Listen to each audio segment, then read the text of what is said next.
Il a pris mon bébé, et il ne va pas me la rendre. Le numéro qui s'affiche sur le portable de Julien ne lui dit rien. Il préfère ne pas répondre et de toute façon, il se marie demain, il a autre chose à faire.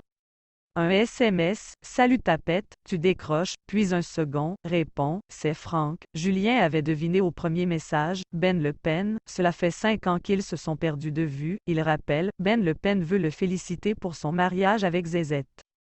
Il l'a appris par le témoin, Arnaud Clément, qui l'a aidé à déménager le samedi précédent. Julien sourit. Franck n'a pas changé, il est resté ce mec avenant, rigolard, toujours le premier à aider et jamais le dernier pour faire la fête, passe au vin d'honneur. Ben Le Pen accepte, il ne lui a pas dit, parce que ces choses-là se gardent pour soi, mais au fond, il était un peu vexé de ne pas être invité.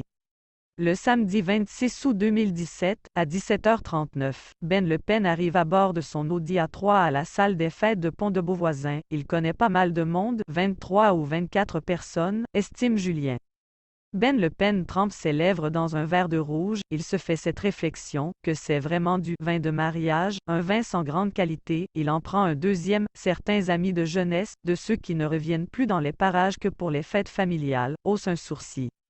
Ben Le Pen porte un bermuda blanc, un t-shirt bleu mal ajusté et des claquettes. Ce n'est pas tant la tenue vestimentaire après tout, il fait encore chaud à cette saison, et d'autres invités portent aussi des sandales. Ce sont les kilos en trop, ils ont connu Ben Le Pen toujours apprêté, du genre beau gosse. Là, il a l'allure de quelqu'un qui se laisse aller, à moins que ce ne soit, comme il l'a affirmé à des copains au bar, parce que le mariage est une institution absurde. En 2017, Ben Le Pen est aussi connu pour autre chose, au vin d'honneur. Arnaud Clément et Nelson, les témoins de Julien, lui demandent s'il a de la cocaïne. C'est de notoriété publique qu'il consomme cette substance, commente Nelson. Ben Le Pen répond par l'affirmative. Le repas va bientôt commencer. Julien propose à Ben Le Pen, entre autres amis, de revenir au moment du dessert. Entre-temps, Ben Le Pen se rend à un anniversaire, dans ce coin où tout le monde connaît tout le monde. Les occasions ne manquent pas, on passe chercher une bouteille de whisky au supermarché, on croise un copain, on l'invite. En arrivant, Ben Le Pen salue la personne fêtée, il lui demande si elle est bien la maman de Eva astérisque. À la façon dont il prononce son prénom, la mère de Eva dessoule de suite, elle ne sait pas pourquoi, cela ne lui plaît pas, qu'il se souvienne du prénom de sa petite, ni qu'il lui dise qu'elle est jolie, gentille et polie, il ne la connaît pas. De retour à la soirée de mariage, vers minuit et demi, Ben Le Pen se dirige vers Arnaud Clément et Nelson. Ils vont dans les toilettes de la salle des fêtes. Ben Le Pen prépare 3 lignes de coke sur son téléphone, une pour chacun, puis il va s'asseoir à la table des mariés. Il allume l'écran de son téléphone pour avoir l'heure. Derrière lui, une petite fille brune à la peau mate s'arrête. Ce sont tes chiens? Il répond que oui, lui demande si elle en a. Tandis que les convives font la fête, Ben Le Pen pense à sa petite amie Tata Chou. Ce mariage n'a rien d'exceptionnel et la cocaïne lui a juste piqué le nez. Il préférerait passer la soirée avec elle. En ce moment, leur couple part en cacahuète. Elle est folle amoureuse de lui, mais lui ne sait pas ce qu'il veut. Il n'a pas de travail, pas de réveil le matin. Son relevé de carrière à la caisse de retraite affiche vendangeur, électricien, cariste, vendeur, conducteur ambulancier, dresseur canin en auto-entreprise. Dès qu'il le peut, que son dos tire ou qu'il est fatigué, il se met en arrêt maladie. Le matin, il prend de la coke au petit déjeuner, 1 gramme tous les 2 jours. Ses copains le chambrent, ils le surnomment Belle Vie, parce qu'il est tout le temps là, à proposer de boire un café ou d'aller au lac d'Aiguebette, alors qu'eux travaillent et doivent s'occuper des enfants. Ça met Ben Le Pen en colère, il n'a pas de belle ou de mauvaise vie, il n'a juste pas de vie, il fait n'importe quoi. Son ex-compagne Céline est revenue et il accumule les rencontres sexuelles d'1 ou 2 soirs avec des hommes, des femmes, des couples, sur le parking de la salle des fêtes de Pont-de-Beauvoisin. Ben Le Pen fume une cigarette avec ses amis, à 1h38, il envoie un SMS à Tata Chou, tu dors, elle ne lui répond pas. Ben Le Pen est en train de vomir. Julien demande à Arnaud Clément, son témoin, s'il a vu Ben Le Pen. Arnaud Clément secoue la tête. Le plus simple est de l'appeler. Il essaie par 3 fois, entre 3h15 et 3h18. Il tombe directement sur son répondeur. De ses 20 tentatives, Arnaud Clément ne se souviendra jamais. Il est pris, avec les autres, dans les recherches de la petite Brigitte. Tout le monde court dans tous les sens, de manière désorganisée, se rappelle Nelson, l'autre témoin de Julien. Fifi se précipite dehors, elle a enfin retrouvé l'homme au t-shirt bleu qui parlait de ses chiens avec sa fille Brigitte. Sur le parking, il s'allume une cigarette, elle lui demande « Vous avez pas vu ma fille ?» Ben Le Pen recrache la fumée de cigarette dans l'air de la nuit et répond « Non ». Fifi lui trouve un air blasé, elle se remet à chercher. Dans sa robe de mariée, Zézette arpente les pièces de la salle des fêtes. À son tour, elle croise Ben Le Pen. Il lui lance « Mais c'est quelle gamine qu'on cherche ?» Zézette décrit Brigitte et sa petite robe blanche. Ça lui revient « Ah oui, c'est celle avec qui j'ai parlé des chiens. » D'un coup, Ben Le Pen ne se sent pas bien, il retrouve Arnaud Clément, lui demande de l'accompagner aux toilettes, et s'enferme dans une cabine. Arnaud Clément entend des bruits de vomissements, cela le rend malade, alors il laisse Ben Le Pen à ses affaires, il part là où il sera plus utile. À l'extérieur, les invités attendent. Fifi a contacté les gendarmes. Il ne devrait pas tarder. Arnaud Clément prévient Julien. Ben Le Pen est en train de vomir aux toilettes. Julien trouve ça curieux. Il l'a vu juste avant. Il allait bien. Quelques minutes plus tard, une Audi A3 sort par le portail de la salle des fêtes. Les amis de Julien le rassurent. Ben Le Pen a sûrement du shit dans sa voiture. Peut-être qu'il ne veut pas en rajouter une couche. Le véhicule bleu de la gendarmerie se gare sur le parking. Description de l'enfant, nom des personnes présentes. À une gendarme, Julien donne le nom de Ben Le Pen. Il mentionne « C'est bizarre, avant que vous n'arrivez il est parti. Ça ne lui ressemble pas. » À la réflexion, cela ne lui ressemblait vraiment pas, alors Julien explique à la gendarme, Ben Le Pen vit à Domessin, à 5 minutes de là, il n'a pas l'adresse exacte, mais s'ils veulent il peut les accompagner pour leur montrer où il habite, mais les gendarmes ne sont pas du tout dans cet esprit-là, relève Julien, leur priorité est de recenser les invités du mariage.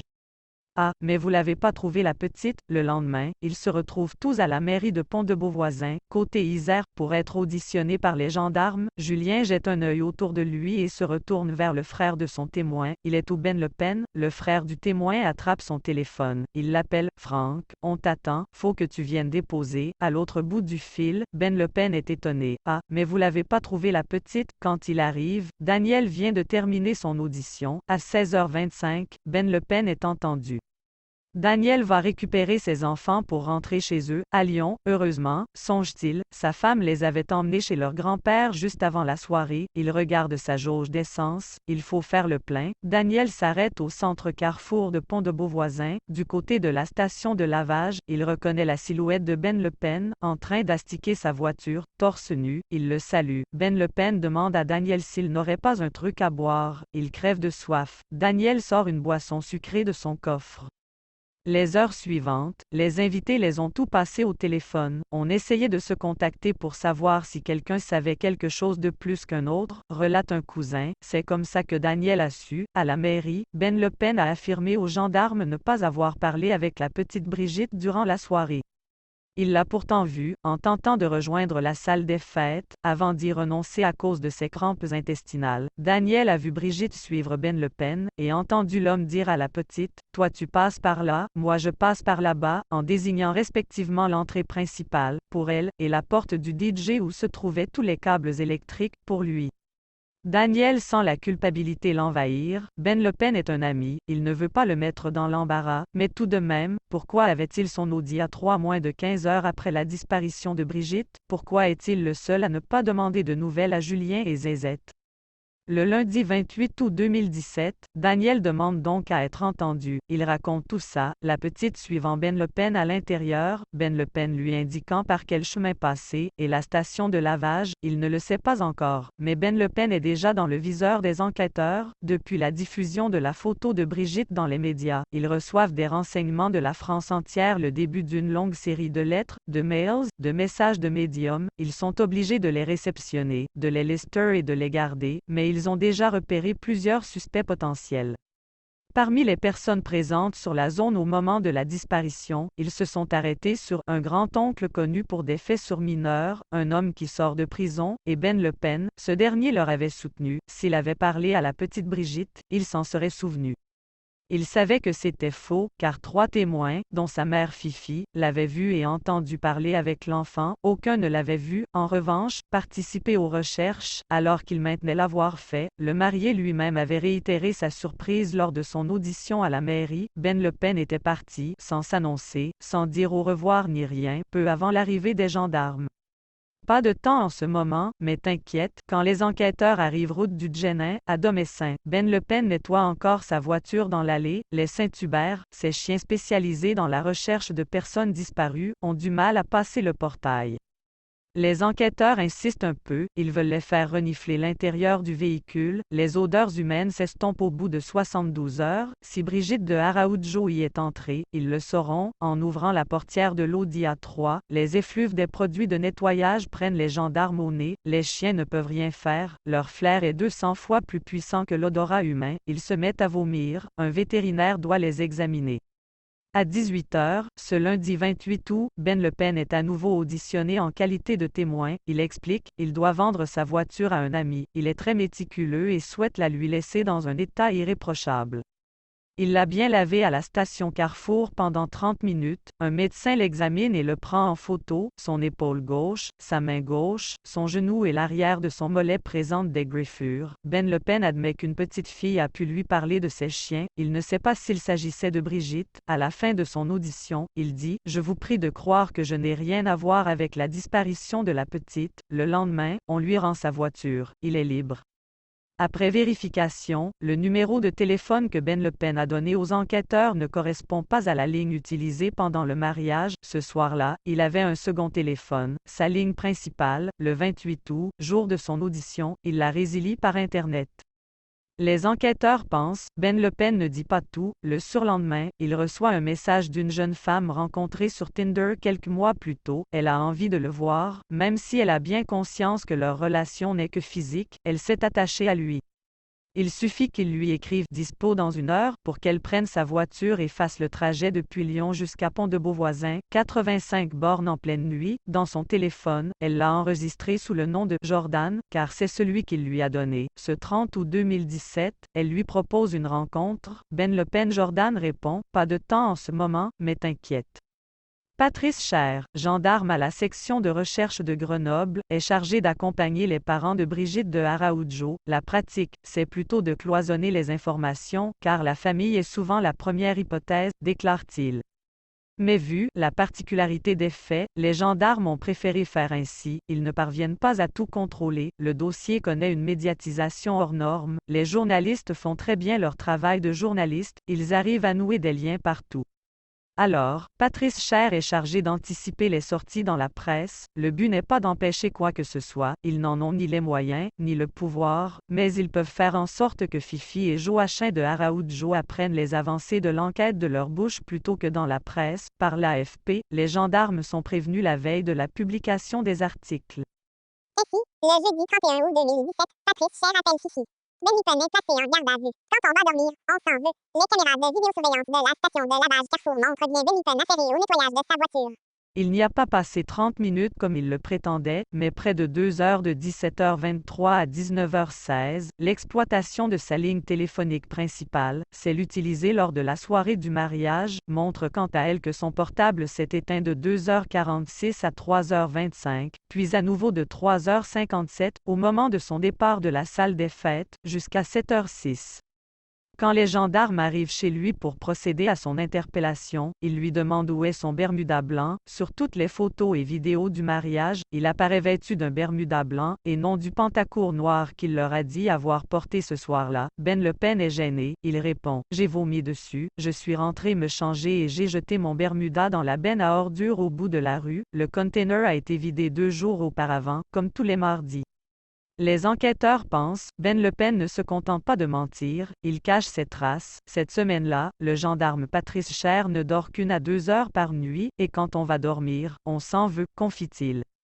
Parce qu'il y a une petite qui est dans la nature, comme le souligne le procureur de la République Jean-Yves Coquilla, les enquêtes pour enlèvement, c'est le seul type d'enquête où un magistrat peut faire des erreurs avec des conséquences tragiques. L'affaire Marc Dourou a durablement marqué les esprits. À l'époque, les gendarmes auraient pu sauver les 2 fillettes terrées dans la maison du principal suspect. Elles étaient encore en vie lors de la perquisition et ils sont passés à côté. Quand, à l'Institut de recherche criminelle de la Gendarmerie nationale, IRCGN, le lieutenant-colonel Emmanuel Famoé reçoit l'Audi A3, il comprend l'urgence, son équipe et lui s'attellent à effectuer des prélèvements sur les sièges, les ceintures de sécurité, les poignées, les miroirs, le volant et le tapis du coffre.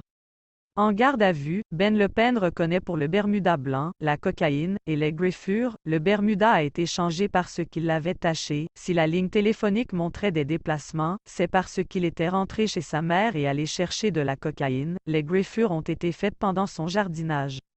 Les enquêteurs pensent, Ben Le Pen s'adapte à ce qu'on lui montre. Dans un dossier, il y a ce qu'on pense et il y a ce qu'on trouve, signale le procureur Kokila. Certes, Tata Chou, présente lors de l'interpellation de Ben Le Pen et entendue dans la foulée, a raconté aux enquêteurs avoir trouvé un jour sur le bureau de son petit ami un bout de papier avec le nom d'un site Internet. Quand elle l'avait consulté, elle s'était aperçue qu'il s'agissait d'un site pédopornographique. Ben Le Pen s'était fâché, lui avait dit que c'était n'importe quoi, qu'elle était tarée. Les enquêteurs ne pensent pas que Tata Chou soit tarée, mais ils n'ont pas encore assez d'éléments, et s'ils n'avaient pas assez d'éléments parce que Ben Le Pen n'avait rien fait, personne n'a envie de déférer un innocent, et personne n'a envie de déférer quiconque sans preuves irréfutables. Ce serait risqué de voir tout un dossier s'écrouler.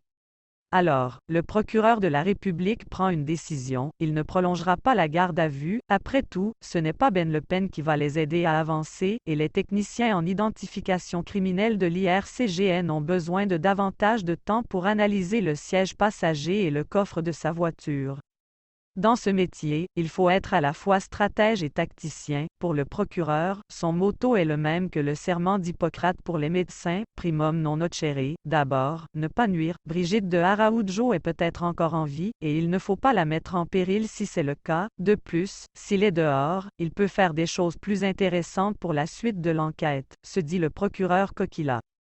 Mais la photo de Ben Le Pen circule déjà sur toutes les chaînes d'information. Au même moment, Fifi et sa meilleure amie s'appellent. La conversation tourne en boucle. Au téléphone, Fifi n'arrête pas de répéter « Alice, c'est horrible, Alice, il me l'a prise, il a pris mon bébé, et il ne va pas me le rendre. » Astérisque, le prénom a été changé.